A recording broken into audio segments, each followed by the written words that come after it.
Does your child struggle in school? Do they have an IEP or a 504 plan, or you think they need one? Then you've come to the right place. In this video, we're going to be talking about accommodations when it comes to education. Specifically, what is an accommodation?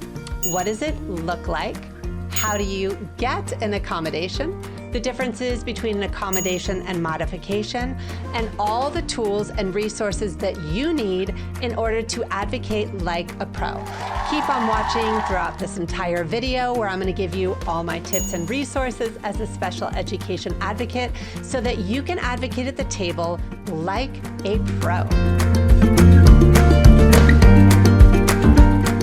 Hey, what's up? I'm April Rarig, your special education advocate, to make IEPs and 504 plans so much easier. If you're new here, go ahead and click on that subscribe button and make sure to follow us on Instagram at RiseEdAdvocacy. Here's what you need to know about accommodations in education. In a nutshell, an accommodation is going to adjust the learning environment, curriculum or format or equipment of someone with a disability or perceived disability in order to access their learning environment. Want to learn more? Keep watching. What is an accommodation? An accommodation adjusts how a student learns the material. What does this mean? Accommodations allow students to participate or perform a task without lowering expectations. The goal? To level the playing field.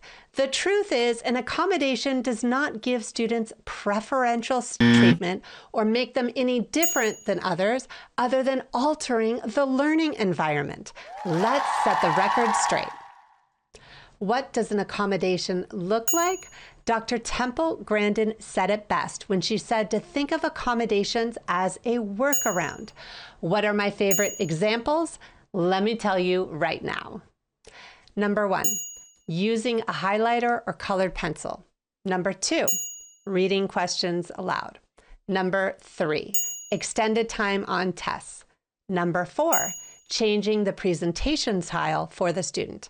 And number 5, my favorite accommodation of all time, decreasing the number of homework or classroom assignments. Yep, pro tip, that is absolutely an accommodation and not a modification. Okay, so now we've talked about what is an accommodation and what it looks like.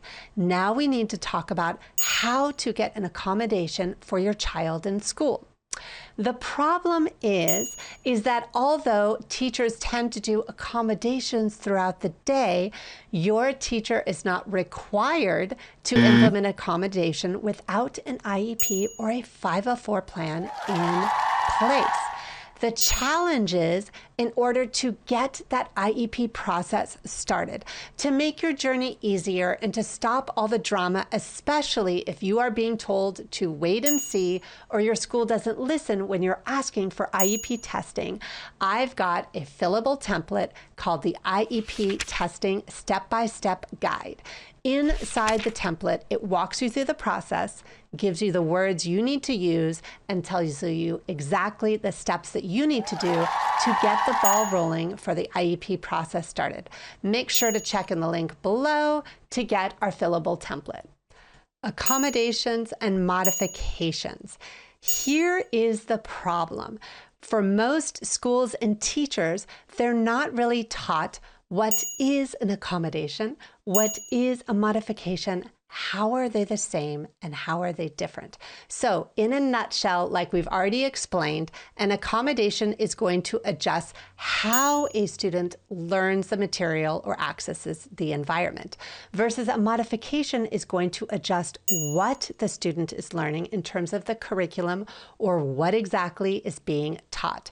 Basically, when it comes down to it, an accommodation and modification have 5 key differences. To find out what those differences are and to get the best plan for your child, make sure to access our free guide, Accommodations versus Modifications. So whether your child has an IEP or a 504 plan, or you think you need one, make sure to access our guide. Check out the links below to get all the info. Let's talk about education plans for your child, specifically when it comes to IEPs and 504 plans. Both an IEP and a 504 plan are required to offer a free and appropriate public education, also known as FAPE. Both an IEP and a 504 plan are required to offer procedural safeguards, assessment, yep, that's true, pro tip, reevaluation, and to get your child a plan that's mandated under either IDA law or Section 504 of the Rehabilitation Act. The challenge is to understand IEPs and 504 plans in order to navigate the process better. I've created a YouTube video. Make sure to check it out on the differences between IEPs and 504 plans so that you can walk through the entire process and get everything you need for your child. Here is the challenge. We've already talked about starting with an IEP, but what about if your child needs a 504 plan? What do you need in order to get started? If your child has a 504 plan, how do you navigate the process? And what is everything that you need in order to advocate like a pro? Make sure to check out our Ultimate 504 guide that's almost 40 pages in length that spells out what a 504 plan is, what it isn't, how you can access disability supports in college, pro tip, yes you can, in order to navigate the entire 504 process, whether you're a parent or a teacher or administrator. Make sure to check in the link below to get our Ultimate 504 guide. So now you know what is an accommodation, what does an accommodation look like, and how to get an accommodation for your child or student. Here's the challenge.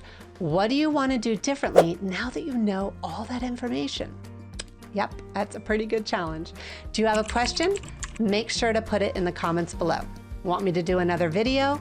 Yep, put that there too. Make sure to check in the links below for all of our videos and guides and templates. I'm April Rarig, your special education advocate. Make sure to follow us on Instagram at Rise at Advocacy and subscribe.